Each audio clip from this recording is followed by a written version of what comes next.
Vous est-il déjà arrivé de discuter avec une personne, de découvrir un nouvel environnement, tout joyeux, optimiste, et d'en ressortir vidé de votre énergie? Anxieux, peut-être même un peu aigri, sans vraiment comprendre pourquoi? Vous étiez bien, et quelques instants, quelques échanges, parfois même quelques mots ont suffi à vous plomber l'énergie? C'est subtil, mais c'est bien réel. Nous absorbons bien plus que ce que nous croyons. Nous digérons bien plus que des aliments.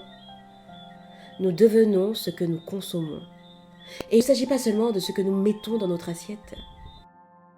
Vous avez déjà entendu cette phrase: nous sommes la somme des 5 personnes que nous côtoyons le plus. Elle peut paraître exagérée, simpliste, mais prenez un moment et observez.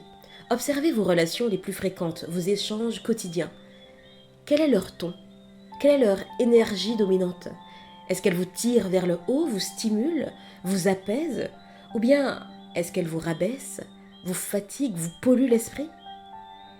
De la même manière qu'un excès de gras, de sucre ou de sel finit par altérer la santé physique, l'excès de négativité, de jugement, de pensées arrêtées finit par altérer la santé mentale et émotionnelle. Et pourtant, nous consommons chaque jour des contenus, des conversations, des ambiances qui influencent directement notre regard sur le monde et, in fine, sur nous-mêmes. Prenons les réseaux sociaux. Oui, encore, les réseaux sociaux. Je sais, j'en parle souvent, mais ils sont un parfait exemple de cette consommation invisible, insidieuse. Scénario classique, vous vous connectez pour 5 minutes et vous voilà exposé à des tendances, des mouvements de pensée prêts à consommer, des opinions formatées, des jugements généralisés, des vérités qui claquent, souvent sans nuance, des phrases toutes faites comme « tous les hommes sont… 3 petits points ». Les femmes veulent seulement 3 petits points. Si vous n'avez pas accompli telle chose à 30 ans, vous avez raté votre vie. Ou encore, telle communauté est toxique.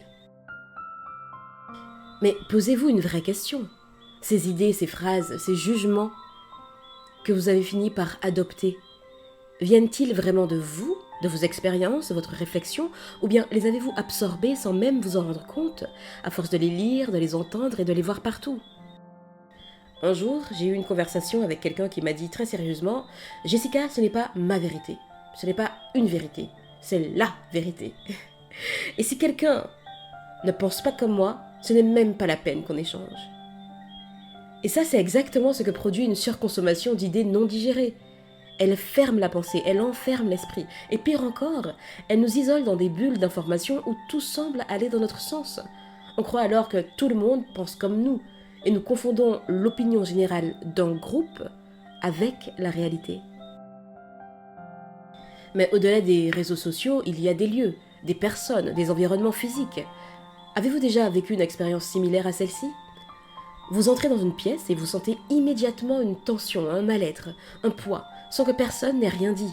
Ou à l'inverse, vous croisez une personne lumineuse, joyeuse, sincèrement bienveillante, et vous en ressortez boosté, avec le sourire, avec de nouvelles idées, une nouvelle énergie. Notre environnement nous influence, et ce n'est pas un concept ésotérique, c'est humain. Être entouré de personnes critiques, défaitistes, cyniques, c'est comme vivre dans une pièce fermée avec une fuite de gaz. Au début, vous ne sentez rien, mais petit à petit, votre état change. Vous devenez vous-même plus pessimiste, plus méfiant, plus lourd. À l'inverse, être entouré de personnes encourageantes, ouvertes, inspirées, c'est respirer de l'oxygène pur. Ça vous alimente, ça vous stimule. Et là, vous vous demandez peut-être, mais alors, que faire? Changer d'amis, quitter mon travail, rompre tous les liens toxiques? Pas nécessairement, mais il faut observer, prendre conscience, faire un audit. Prenez un moment au calme et demandez-vous, quelles sont les personnes avec lesquelles je me sens bien? Quelles sont celles qui me laissent un goût amer, même sans raison apparente? Quel type de contenu est-ce que je consomme chaque jour?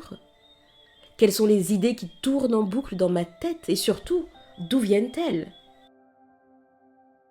La lucidité précède toujours la transformation.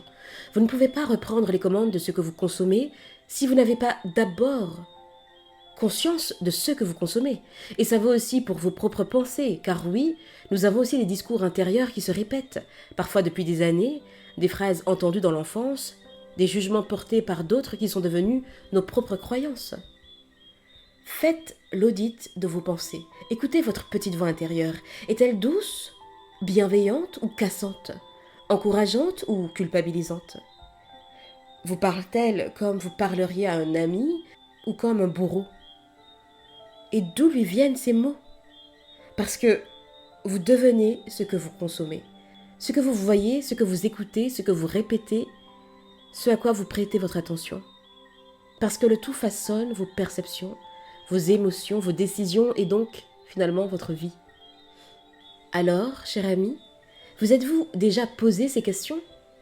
Quel est l'impact réel de mes relations sur mon humeur, sur mon ambition, sur ma vision du monde?